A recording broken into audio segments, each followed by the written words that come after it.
I'm so sick.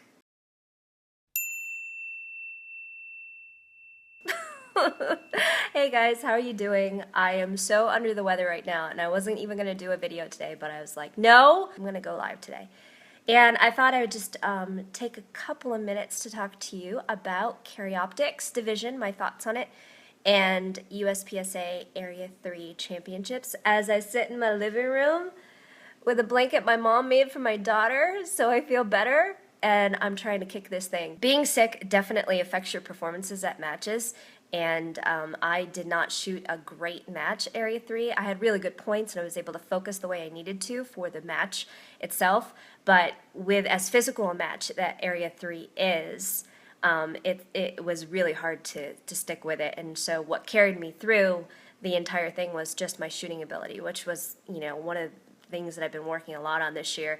And I was able to bring home the Carry Optics Area 3 division title. Max Michelle won the match overall in Carry Optics, but the way regional sports work, everybody is able to come and shoot the match, but for regional matches like area championships, they also recognize the top people within that area so they can designate slot distribution and identify who are the top shooters within the specific area. So I won my first area championship from Area 3. One of the things I wanted to talk about was Carry Optics in it of itself, and Max, Michelle, and I had a very brief conversation about it. We are loving this division.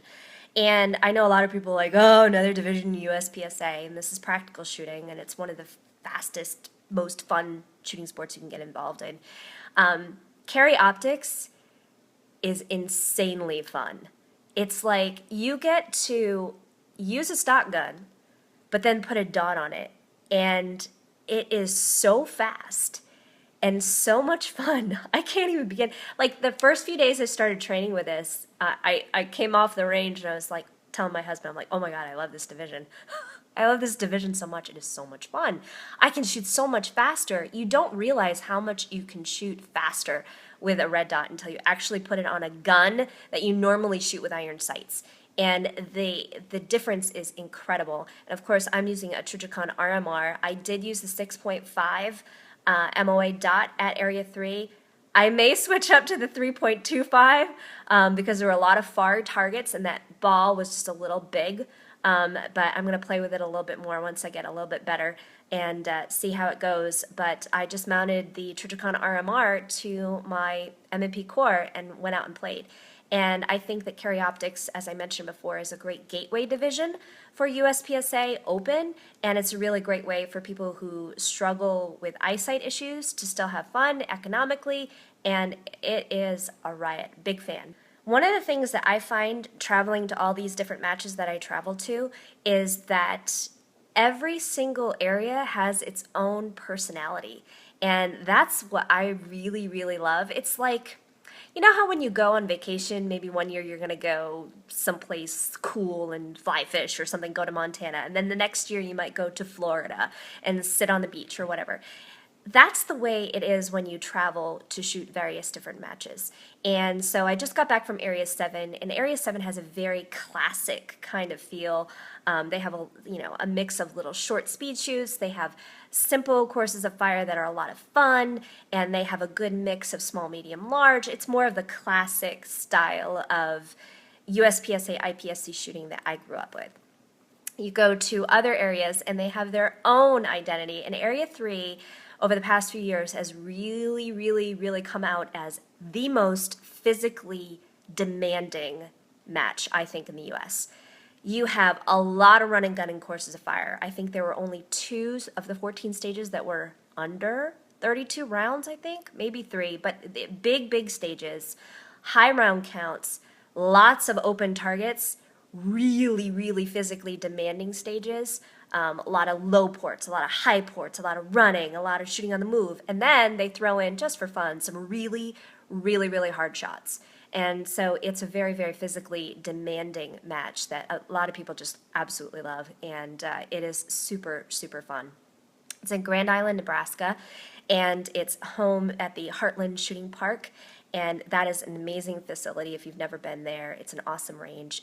very, very nice town, very, very warm and welcoming to shooters, and it may not be a vacation resort area that you're looking to visit, but if you want to go shoot an awesome match and get a feel for kind of like what you would experience in an international match where it's really, really physical, check out Area 3. You won't see a lot of demanding shots like partials or no shoots or a lot of hardcover stuff. There's mostly open targets there with a few really hard targets thrown in to shake things up, but so it's really appealing for a lot of people because, you know, they can get that run and gun feel and have a lot of fun at it, and then have some challenging shots too that kind of throw things, a wrench into things, and then of course it's extremely physical. So I really, really like Area 3. Glad it's my home area. Glad I was able to take first place among the women in carry optics, and then of course do well in the division as well. Anthony asks, do you think it's needed to co-witness with your irons in your carry optics setup? I am currently building a pistol and milling the slide for optics. No way. If you're co-witnessing while you're shooting, you're never going to be as fast. You have to trust that dot. You have to shoot that dot enough that you trust what you see and trust when the dot is where it needs to be. That's when you pull the trigger. The only time that I find that it's been super helpful to co-witness is if I struggle finding the red dot with a single hand, if I'm shooting strong hand or support hand. If I'm just like, where's the dot? Then I can go to sights really, really quick, and then boom, the dot shows up and it's good. You have to, if you're going to shoot carry optics, you don't shoot the irons, you shoot the dot. And that is the fastest way to do it. And a lot of people are so used to looking for the sights that they forget that this is a dot division and it is fast.